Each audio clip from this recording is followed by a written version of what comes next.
lahat mga kapatid na pari, ang magyakon natin, seminarista, ang mga lay, kapatid natin na nagawin.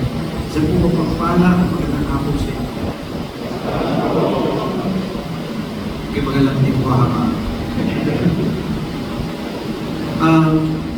Sabi ni Bishop Joey Rapadas 2 years ago sa akin, kami nasa St. James ko pa. Sabi niya sa akin, di ba ka Judy tunay? Tayo mga obispo, we are only as good as our priests. Napaka-lalim, tingin ko very relevant lagi yung ganitong klaseng mindset sa kahit sino obispo. We are only as good as our priests. Hindi ko alam. If I going to be as good as my brother priests. For 9 years, I have been blessed sa Diocese of Buwak because I found wonderful brother priests. Not perfect, but wonderful. Who try their best to live their spirituality as priests. It's the same prayer I have sa Diocese of San Pablo.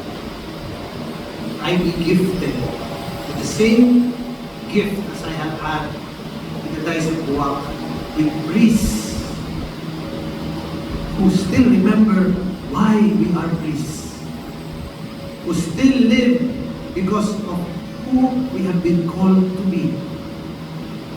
May maganda lang, yung importante sa akin ay itsura. Mahaba ang buhok niyo, paala kayo. Kaya sa aming mga panahon, sabi ko, so, kanong namin pinisa na sa atanay mo. Mga kuryano. It doesn't matter.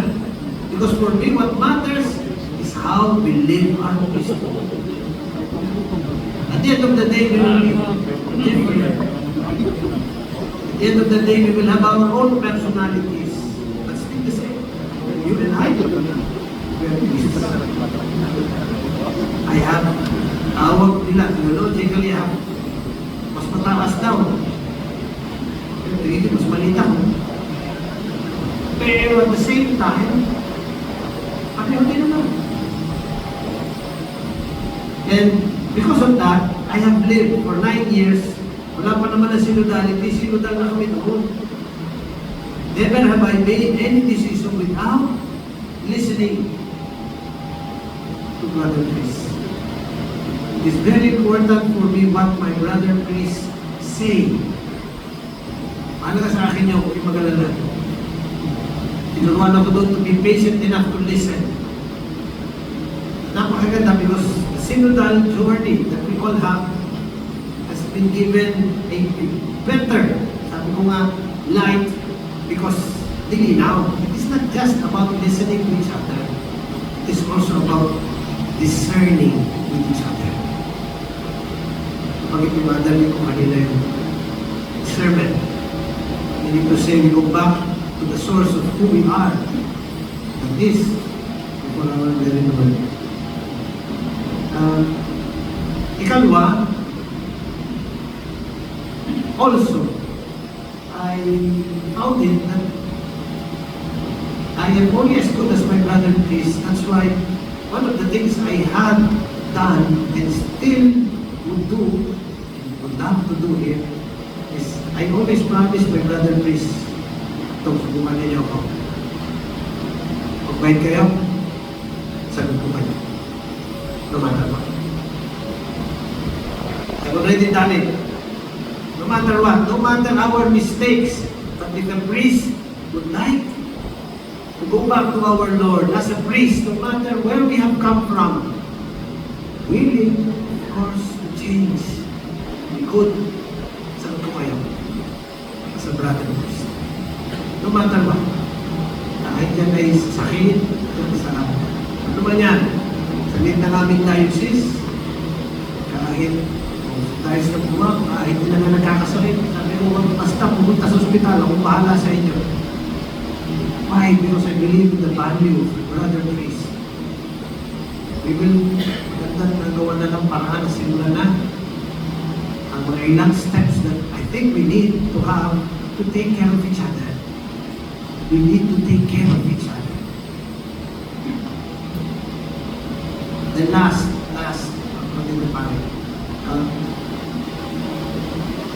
I would like all of us to also learn to listen to our beloved faith. One of the things that I have also learned in my life in Marinduque is that I have been gifted with the faith of people kung minsan nakirealize ko mas malalim ang pananampalataya kaysa akin. If only we learn to listen to them, we will be enriched by the faith of our people. Kaya magalala, ako'y hanging ganun pa sa pagkapari. But I was saved by God.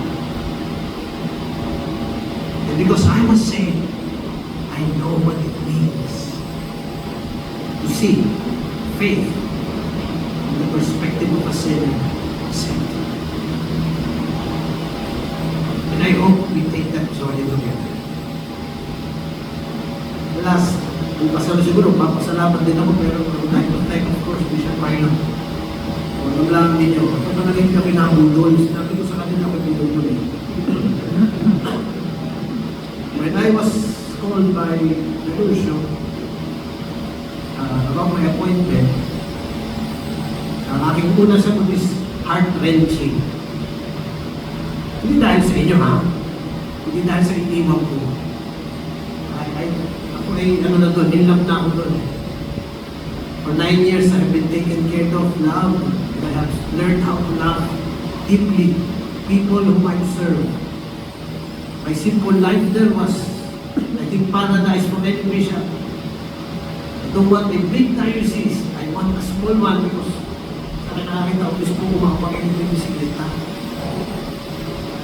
Dito pala, kararating ko pala kanina, tatlo natin ako sumat na kasama. Kasamahan daw ko sa lahat ng activity, ha? Wala ko sabi, ako naman rin mahirap tamaan. Pilit ako.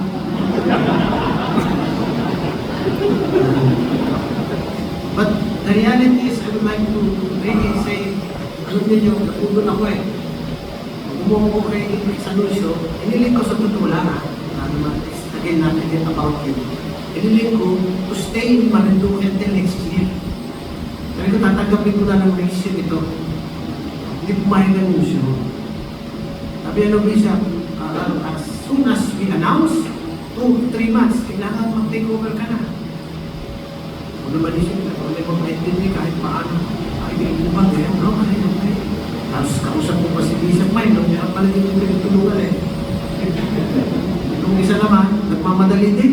Junior, ito na, okay? Ano gusto natin? 21 na. Huwag later na, mag-later kasi pakarangalisan naman ako eh. Hindi ako naman, okay, ako siya, sige siya. November 21 na. Ay, hinalo, katapos ko, nag-appoint ng mga bagong bispo. Lahat sila January.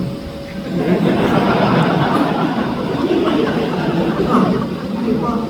Nabudulan. Pero, seriously, napasalamat ako kay Bishop Mike. I know the difficulty he has had for 1 year. Kasi napakahirap magpatakbo ng kahit anong diocese for 1 year only. So what you have seen, what needs to be done, but I believe he has done so well. Notwithstanding na kulang, tayo pang lalakbayin. But I believe he has done so well. And that's the same reason why, in great gratitude, I would like to thank him.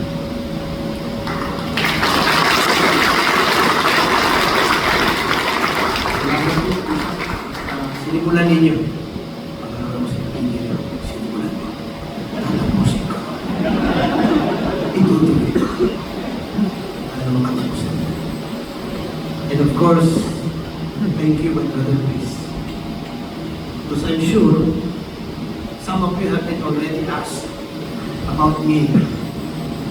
Scrutiny na galing sa Lucia. Siyempre, wala pumunta sa inyo. Kaya ako namin ito. Because I also said that to the brother priest in Daifuwa.